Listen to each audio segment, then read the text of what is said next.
So we're traveling, we're having some good laughs here, and we've decided, we're gonna make a video of things not to do in the music business that maybe we've done. We're gonna help you out. Steve, you get to go first. I can tell you. Don't do this. Do not do this at all. One of the things that I done whenever I got my first CD release, the very first thing that I done, once I had my digital distribution in place, which I was distributed by a company over in Baltimore.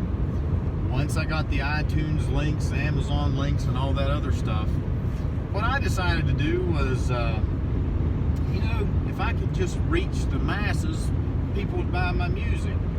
So I went to people's page like Trace Adkins, Brooks and Dunn. Everybody had a page. One evening I had that link. I copied it and I went on their page and pasted a link to my music on their page. And just want to let you know, you can only do about 10 or 15 of them until Facebook catches up with you in iTunes, and they'll throw you in jail, like Facebook jail, and shut your account down for a couple of days because you're like spamming everybody. So don't do that. It's not cool. No, don't do that. Okay, let me tell you the other side of why not to do that. Because those people have built their audience. You need to build your audience, just like Steve's built his audience. Don't do that. What's another lesson we can tell them? Let me talk about emailing venues, radio stations, or other people. Don't email things like, hey, I'm an up and rising star and I want you to play my music. Or yeah, why haven't you played my music yet? Well, they don't even know who you are. Or, hey, I need to come play this venue. Here's my link to my... Can't understand why you haven't booked us at your venue yet. Here's a link to my karaoke tracks. No. First of all, if you want to try to get into a venue or an independent like radio station, be professional about it. Have your website ready, maybe your electronic press kit, and if you don't know any of this stuff, or you think, oh, I don't need to listen, that's fine, don't listen. But you're probably not going to get where you think or want to go doing it your way. Because normally those messages just get deleted, blacklisted, red X. I'm trying to think, what else, Steve? I don't know, but I can say this from an artist standpoint. Like it's a song that you wrote, that's your baby. You believe in it, you wrote it. And no one is going to put any more time and money into that than what you are. It's yours. It's your baby. It's your creation. But just because you may be in love with it, yes, just because it may be a good song, doesn't mean that everybody else thinks it's going to be a good song. It doesn't mean you have to like shove it down everybody's throat. That's where being an artist, you got to have really thick skin. And what I mean by that is you're going to hear no. You're going to hear I don't like that. You're going to maybe get a bad review on Facebook. You're going to get a bad review on iTunes. You want to know why? Because I have.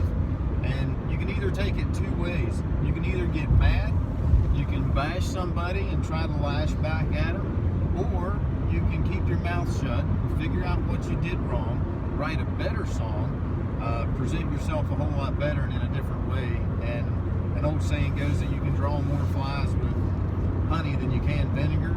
There's a whole lot of truth to that. So this video is not being put out to scold anybody in general. We just kind of want to make folks aware that this is how it really is. This came because we were laughing at our own mistakes as we're driving to a venue, and we're laughing about all these crazy, stupid mistakes we've made along the way. And another thing, don't be too good to not be ready to sell your merchandise out of the tote. So we went to a place and they other people didn't want to share the table. So I could have made a stink and said some things, but you know what? I just sold stuff out of a tote. Right It's out no of the big tote deal. there. It's okay. It's all sold right. the same. We still sold merchandise. It's I not just- all bad. Pulled the tote over and dug out of the tote because everybody puts their pants on the same way every day. One I leg at would- a time. I would like to say this is Some of us wiggle harder to get it on, but I would like to say this. You know, if you're out there, you're in the music business, and you just don't know how to make ends meet, or struggling, not sure what do you do first. We've been there. What's the first step? What's the second step? Who do I contact? You know, you're not going to get anywhere either by just sending a bunch of CDs to publishers and record labels in Nashville. It doesn't work that way anymore. The whole system has changed. We don't know the answer to that either, but we have learned along the way that we've gained more success and friendships by being true and honest to who we are and with good intentions. You might also find that we're not really fast to give out our contacts or information we have or friends that we have. yes. That's one thing we do not do. The Preach it. reason we have those contacts is because we don't give them out. We've worked and- hard for those contacts. Right. Yeah, and that's the other thing. Don't solicit someone and say, "Can you give me so and so and so and so and so and so's number or contact information?" We've worked hard. We are trusted with that stuff. One other thing, I'm going to jump back in here too. I'm an artist and wrote songs and all that, but you're never going to hear me stand there and drop names to you all day long. If you come to me and you do that to me, I really don't. We don't care. I think you're bragging. And I think probably a lot of other people in the business will think the same thing.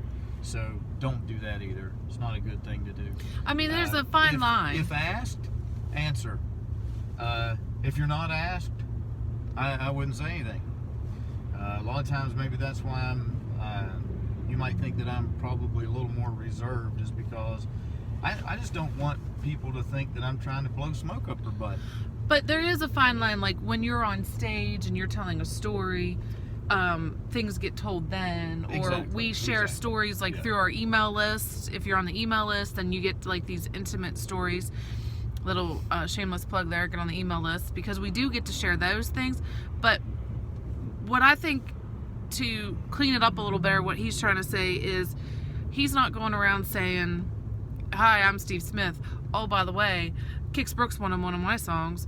Oh," or he was going to possibly take it. Or, "Oh, hi, I have, my banjos are signed by Earl Scruggs." Or he's like not going around saying all that stuff. It's, the stories are told, but